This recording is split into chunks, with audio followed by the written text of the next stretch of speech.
네, 명태균 씨와 김영선 전 의원에 대해서 1심 재판부가 무죄를 선고를 했습니다. 정치자금법 위반 혐의에 대해서 무죄를 선고를 했는데요. 이 판결 지금부터 자세히 분석을 해보겠습니다. 강혜경 씨의 법률 대리인을 맡고 있는 김규현 변호사를 스튜디오로 모셨습니다. 어서 오세요. 안녕하십니까. 가장 핵심이 공천 대가로 세비 이른바 반띵, 예. 그죠? 세비의 반을 받았다. 그래서 정치자금법 위반에 해당이 된다는 게 이제 그 기소 내용의 핵심인데 네. 재판부는 이거를 앞부분은 급여였고 총괄본부장 급여였고 뒷부분은 채무변제한 거다. 고로 공천 대가가 아니라 정치자금법 위반은 아니다. 이렇게 지금 판결을 내린 건데 어떻게 평가하세요? 원칙적으로 전체적으로 보면 이번 판결이 창원지검이죠. 예. 검찰에서는 윤석열, 김건희 씨에 대해서 철저하게 수사를 했어야 되는데 사실 그렇게 이루어지지 못했고 그 부분까지. 그래서 사실 김영선에서 멈춘 감이 있고요. 네. 이렇게 소극적인 수사를 했고 그리고 이번 재판부에서도 김건희 재판부의 그 우인성 재판장처럼 굉장히 희한한 논리로 지금 무죄를 한 것이라서 희한한 논리라는 게 어떤 말씀이세요? 뭐 예를 들면 이제 계약서가 없으니까 무죄다 뭐 이런 근데 유명한 김건희 것도 있지 않습니까? 예, 예. 이번에는 계약서나 이런 서류를 쓰긴 했는데 차용증이었다. 그 빌려준 거다 준 게 아니고. 그렇죠. 차용증이 있다고 그런 했죠. 논리를 그냥 술술술술 받아들였어요. 이기 때문에 일반인은 물론이고 이거는 법조인의 입장에서도 네. 이걸 이렇게 판결을 한다고? 라는 의문이 많이 드는 재판이고요.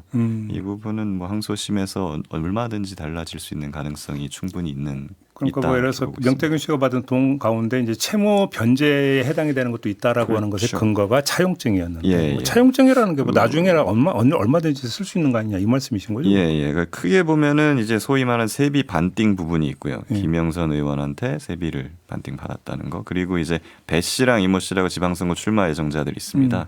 이분들한테 공천을 시켜주겠다라는 걸 대가로 해가지고 2억 4천만 원을 받은 게 있거든요. 네네네. 여기가 금액은 훨씬 크고 저는 이쪽이 확실하게 유죄가 나올 걸로 봤어요. 김영선 세비 반띵은 저는 뭐 한 유죄 가능성 한 70% 정도로 봤고요. 지방선거 예비 후보자들한테 받은 거 얘기하는 거죠? 거기가 예. 큰 거거든요. 근데 이제 제가 주목했던 부분은 명태균 씨가 정치 급여나 채무 변제로 줬다라는 부분은 이제 형식이잖아요. 그 부분은 사실 크게 문제가 될 건 없습니다. 우리가 예를 들면 곽상도 전 의원 판결을 봤을 때 50억 그때. 네, 50억을 뭘로 줬습니까? 자기 아들을 채용해 가지고 급여 형태로 줬잖아요. 그렇죠. 퇴직금. 네, 퇴직금으로. 예. 그렇기 때문에 근데 그 퇴직금 맞습니까? 누가 보더라도 뇌물인 거죠. 그렇기 때문에 뇌물이나 정치자금을 수수할 때 명목이 뭐 대여금인지 급여인지 퇴직금인지 이런 건 아무 상관이 없는 거고 실질이 중요한 겁니다. 네네. 네, 결국 공천 대가나 이런 거에 해당하느냐가 중요한데. 변호사님 말씀 실질이 중요한 거라면 그 실질을 증명해야 되는 게 이제 검찰의 몫인데 그렇죠. 검찰의 수사가 부실한 결과로 봐야 되는 겁니까? 그것도 어느 정도 상당한 영향을 미쳤다고 저는 있다고 봅니다. 초창기부터 제가 얘기를 했던 것이 명태균 씨가 정치자 활동을 하는 사람에 해당하는가가 사실은 이게 핵심 쟁점이라고 봐야 돼요. 정치자금법은 정치 활동하는 사람이 돈을 받아야지 성립이 되는 거고 일반인이 돈을 받으면 정치자금법 위반 안 되죠. 그러니까 명태균은 정치자 활동하는 사람에 해당하느냐 누구를 위해서 정치 활동을 하는 사람에 해당하느냐 한다면 이게 중요한 건데 근데 이제 김영선을 위해서 정치 활동을 하는 사람으로 보면은 조금 약한 거죠 이게. 네. 그러면 사실 김영선이 명태균한테 돈을 줬는데 그럼 김영선 의원은 자기를 위해서 정치 활동하는 사람한테 준 거. 자기가 자기한테 돈 준 게 되잖아요. 좀 이상해지는 겁니다. 근데 이건 어떻게 보세요? 지금 그 판결 내용을 보면 공천 대가라면 매달 계좌이체나 제3자 전달 방식은 취하지 않았을 것이다. 그것도 약간 우인성 재판부랑 비슷한 논리인데 이게 불법 자금이라면은 그렇게 드러나는 형태로 주지는 않았을 거다라는 그러니까. 거죠. 뭐 예를 들면 뭐 현금으로 몰래 주든지 계약서가 없기 때문에 저기 뭐 무상 여론조사 아니다. 그런 논리인데요. 예. 근데 사실은 보면은 지금 급여나 채무 변제 명목으로 준 거지 않습니까? 그러니까 정치 자금임을 숨기기 위해서 급여나 채무 변제라는 외관을 만들어내 가지고 준 거잖아요. 그것도 일종의 은폐 행위인데 그걸 계좌로 줬다고 이거는 아닌 것 같다 이렇게 판단하는 것은 좀 무리고 제가 판단하는 건 명태균 씨는 김영선을 위해서 정치 활동하는 자가 아니죠. 해온 걸 보면 누구를 위해서입니까? 윤석열을 위해서 정치 활동을 하는 사람이죠. 그렇게 보고 이걸 그러니까 구성을 해나가면은 사실 다 맞아떨어지는 부분이 있어요. 공천 거래나 대가 이런 것도 맞아떨어지죠. 실제로 배모 씨, 이모 씨를 그 윤석열 후보 시절에 창원에 왔을 때 다 만나게 해주고 소개시켜주고 하지 않았습니까? 네, 그런데도 불구하고 공천에 영향력이 별로 없었다. 명태균 씨가.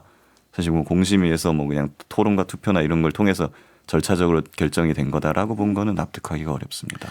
그러니까 조금 전에 변호사님이 이제 먼저 말씀 주셨던 지방선거 예비 후보자들한테 2억 4천만 원 받은 거. 예. 그러니까 이거는 지금 이제 대여금으로 성격을 규정을 한 거죠, 재판부도. 그렇습니다. 차용증에 이제 뭐 운영자금 대여 명목 이렇게 써 있다는 이유로 그걸 그대로 받아들였습니다. 근데 사실 그 부분 하나만 더 말씀드리면 그 예. 차용증은 절대 쓰지 말라 그랬어요. 명태균 당시 대표는. 예. 근데 그거를 돈을 준 사람 입장에서는 뭔가 증빙이 필요하잖아요. 네. 그러니까 차용증을 쓰자고 해갖고 써준 건데 그 밑에 있던 김태열 소장이라는 분이 명태균 씨가 길길이 뛰었다고 합니다. 왜 차용증을 써주냐? 가서 회수해 와라. 네. 이런 식으로까지 했거든요. 그러니까 네. 차용증으로 가면은 절대 그러니까 증빙이나 이런 증거가 남으면 절대 안 되는 이유가 명태균 씨한테는 있었던 거죠. 그게 뭐겠습니까? 불법 자금이니까 그런 겁니다. 또 하나 좀 주목해서 봐야 하는 게 미래한국연구소의 실질 운영자로 명태균 씨가 아니라고 그랬어요. 재판부가. 예, 그 부분이 제일 좀 어떻게 보면 어이가 없는 부분입니다. 네. 명태균 씨는 미래한국연구소에서 급여 명목이나 뭐 이런 걸로는 직접 받은 게 600만 원밖에 안 되고 예, 김태열 소장이나 강혜경 국장 같은 경우에는 한 2천만 원에서 3천만 원 정도를 받았으니 이 사람들이 더 실질적으로 하는 거 아니냐. 명태균 씨는 직원인 것 같다라고 했는데요. 생각해 보세요. 3천만 원인가 2천만 원이 강혜경 씨나 뭐 이런 분들이 받았다고 했는데 직원이니까 급여를 받죠. 네. 이게 자기 거고 실질적인 업주면은 자기가 자기한테 월급 주는 건데 600만 원 뭐 이런 식으로 그 겉으로 드러나는 계좌이체로만 받겠습니까? 그래서 저희가 맨날 얘기해왔던 게 명태균 씨 그 당시 신용불량 상태였기 때문에 자기 계좌를 쓸 수가 없습니다. 그렇기 때문에 항상 자기의 채권자나 자기의 가족들, 친척들 명의의 계좌로 바로 이체시키는 방법을 많이 썼고 그것까지 포함을 하면은 저희가 계산을 한 게 거의 1억 9천만 원이 갔어요. 미래한국연구소의 계좌에서. 이걸 전혀 받아들이질 않았습니다. 재판부에서. 근데 여기서 이제 그 김건희 씨 재판 판결을 보면 우인성 재판장이 어떻게 당도가 냐면 저는 그 대목을 지금도 기억을 하는데 명태균 씨가 운영하는 미래한국연구소 이렇게 나오거든요. 예. 그러니까 우인성 그때 재판장은 미래한국연구소의 실질적 운영자로 명태균 씨를 봤어요. 그렇습니다. 근데 어제 지금 재판부는 또 그렇게 안 봤어요. 서로 엇갈리는 거 아닙니까? 맞습니다. 그러니까 이게 무죄를 주기로 작심을 하고 거기에 맞는 증거만 취사 선택해서 끼워 맞추다 보니까 이렇게 뭔가 사실에도 맞지 않고 다른 판결과도 맞지 않는 판결이 나오는 건데요. 네. 그래서 아까 말씀드린 것처럼 명태균 관계자나 채권자나 이런 사람들한테 간 것만 1억 9천만 원입니다. 어떻게 명태균 씨가 미래한국연구소 직원이라고 볼 수가 있습니까? 근데 이런 증거들이 다 제출이 되어 있음에도 불구하고 이거 없는 척 취급을 한 것입니다. 이번 재판부에서. 근데 종합을 해보면 김건희 씨 재판 결과를 보면은 대가성, 그러니까 무상 여론조사를 받는 대가로 김영선 공천을 해줬다는 무상 여론조사 대가성이 부인이 됐고 예. 그 재판에서 그다음에 그 김영선 전 의원으로 돈을 받은 게 공천의 대가라고 하는 것도 부정이 돼버렸어요. 어제 재판에 의해서. 그럼 이 줄기가 다 무너져 버린 거 아닙니까? 그렇죠. 어떻게 보면 재판부에서 물론 좀 두 개의 재판부가 이해할 등장하죠. 수 없는 내용이고 두 개 재판부에서 서로 충돌되는 지점이 있습니다만은 네. 저는 이번 재판에서의 핵심은 역시 정치 활동을 하는 자에 해당하는가가 기본적인 핵심이라고 보고 공천 대가나 이런 부분은 사실 실질적으로 보면 너무나도 명확한 거예요. 잠깐만요. 근데 그러면 변호사님 말씀은 정치자금법 그러니까 기소 내용이 좀 잘못됐다. 정치자금법 위반으로 걸 게 아니었다 이 말씀이신 거예요? 아닙니다. 저는 정치자금법으로 가는 게 맞다고는 생각을 해요. 예. 명태균 씨는 정치 활동을 하는 사람에 해당하고 네. 그런 사람이 여러 가지 여론조사나 막 이런 정치 활동에 드는 비용 네. 그런 걸 명목으로 정치 돈을 받았으니까 그리고 공천 대가 해주겠다라고 하면서 그렇게 받았으니 이거는 정치자금법 위반에 해당한다고 보고 일각에서는 이게 뭐 알선수재나 다른 걸로 기소했어야 되는 거 아니냐는 네. 의견도 있는데 그것도 저는 이제 존중하고 타당한 지적이라고 생각을 합니다만 아마 근데 검찰이나 법원에서는 이런 점을 고려한 것 같아요. 알선수재가 되려면 공무원의 직무에 관한 사항에 관하여 수수를 해야 됩니다. 네. 네, 직무에 관해서. 근데 이건 공천 대가로 수사한 거거든요. 공천이 공무원의 직무냐. 아, 그게 좀 다를 수 네, 있나요? 이게 정당의 직무냐. 정당은 공무원이 아니잖아요. 공천은 그렇죠. 정당에서 하는 거고. 근데 공무원은 그 이제 국회의원이 되고 난 다음부터 얘기가 되는 거죠. 선출직이 그렇죠. 되니까. 근데 그렇다 국회의원이 됐다 하더라도 국회의원의 직무에 공천이 들어가느냐. 예, 요게 논란이 됩니다. 그 문제가 있다. 예.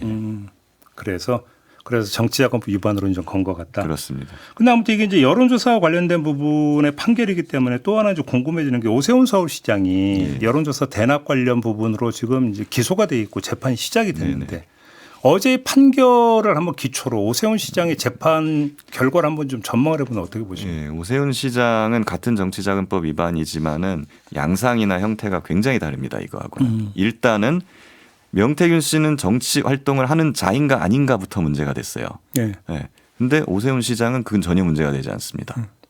정치인이니까요, 아예. 예. 그리고 받은 사람이 명태균 씨잖아요. 그 뭐 공천 대가로 수수를 했네 마네 막 이러고 있는데 그럼 명태균 씨가 저 공천을 줄 수 있는 권한이 있느냐 없느냐 막 이런 것들이 쟁점으로 다뤄지는 반면에 오세훈 시장 같은 거에는 그런 게 전혀 없습니다.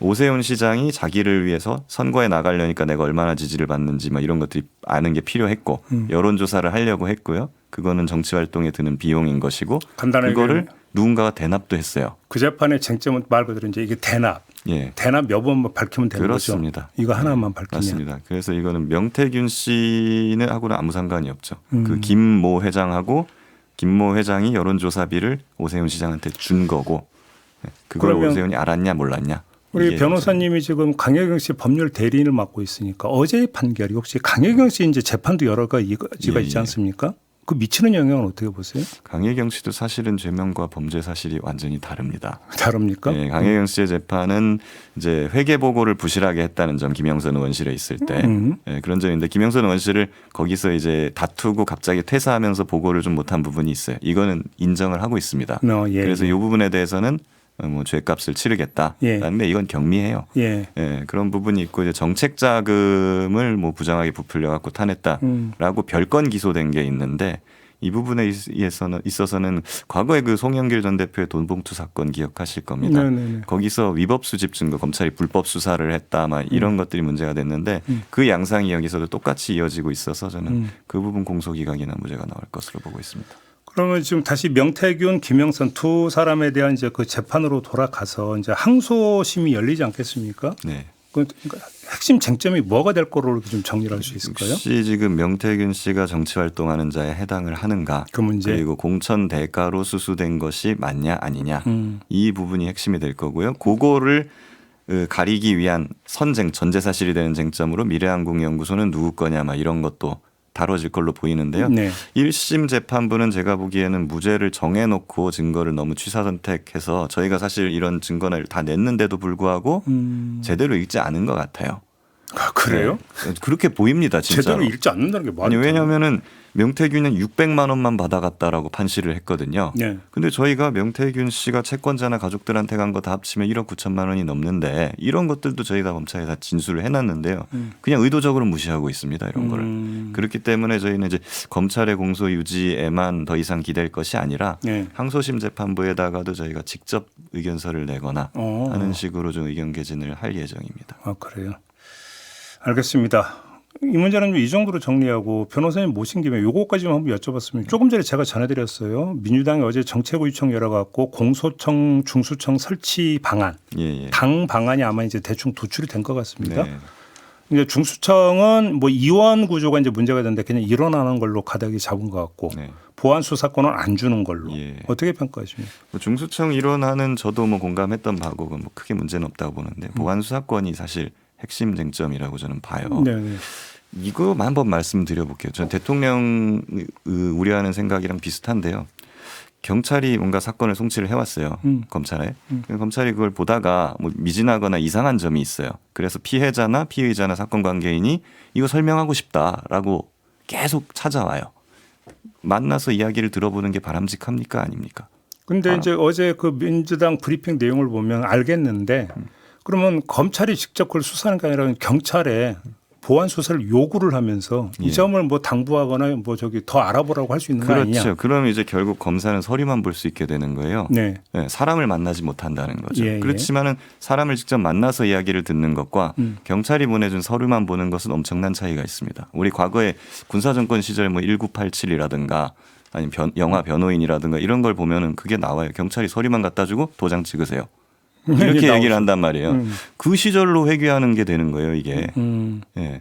그리고 사실은 그 피해자나 피해자 입장에서는 경찰이 내 말을 안 들어준다. 아니면 이거 뭔가 짜웅이 돼 있고 그러니까 꿍꿍이가 있다. 네네. 소위 말하는 이런 것들 주장이 많이 되는데 그런 것들도 직접 얘기를 들어보면 많이 해소되는 부분이 있거든요. 근데 앞으로 검사는 사람을 만나지 말아라 아예 자체를 이렇게 말하면 오히려 이게 공판의 직접주의나 이런 것이 좀 형해화되는 부분이 있어서 제가 말하는 거는 최소한 검사가 사실을 확인을 하고 사람을 만나가지고 이야기는 들을 수 있게 해줘야 되는 거 아니냐. 요 기능은 남겨줘야 된다라는 게 지금 필요하다는 겁니다. 사실 이재명 대통령도 예전에 기자회견에서 말한 게 바로 이 지점을 우려하는 것이고요. 그러면 이 문제를 가지고 참 저도 그러니까 수태 이제 인터뷰를 많이 했는데 좀 보안 수사권을 좀 어느 정도는 인정해 줘야 되는 거 아니냐라는 주장을 요약을 하면 이렇더라고요. 보안 수사권을 안 주는 것을 원칙으로 하되 네. 예외적인 경우에는 그렇습니다. 허한다라고 그 예외적인 경우를 법에 명시하는 방안. 네네. 뭐 이 정도로 이야기를 하더라고요. 그렇습니다. 변호사님 사실 제가 전에도 말씀드린 그겁니까? 것도 그 제한적 보안 수사권이라고 합니다. 그거를. 예. 예, 그래갖고 극히 예외적인 경우를 몇 개 법률에 적어서 그 경우에는 보안 수사를 할 수 있게 해주는 방안이. 그러면 예외적인 경우가 이제 제가 뭐 인터뷰에서 들은 게 이제 공소시효 만료가 거의 다가와가지고 예. 뭐 경찰에 다시 돌려보내면서 보안 수사를 요구하고 시간적 여유가 없는 경우 네. 뭐 몇 가지를 얘기를 하더라고요. 그거랑 이제 뭐 경찰이 보안 수사 요구를 했는데 그걸 제대로 이행을 안 하거나 1차로 먼저 예, 보안 수사 예. 요구를 했는데도 반영이 안 됐을 그렇죠. 경우. 아니면은 이거는 사건 자체가 뭔가 경찰의 어떤 유착 관계나 비리가 의심되는 경우라든가 예, 그런 걸 몇 가지 들 수 있을 것 같습니다. 그런데 그런 경우에 이게 이 경우에 해당이 된다는 판단 권한을 공수처 검사한테 줘버리면 결국 또 그게 그거 아니냐는 얘기 나오죠. 그렇게 되면은 공소청에 지금 또 따로 얘기되는 게 뭐 기소심의위원회라든가 시민위원회라든가 뭐 여러 가지 통제 장치를 두는 걸 논의되고 있거든요. 네네네. 그쪽에 허가를 받아가지고 하게 만들어도 되는 거고요. 그래요. 예, 그리고 만약에 검사가 그거를 어겨가지고 수사를 해갖고 기소를 한다.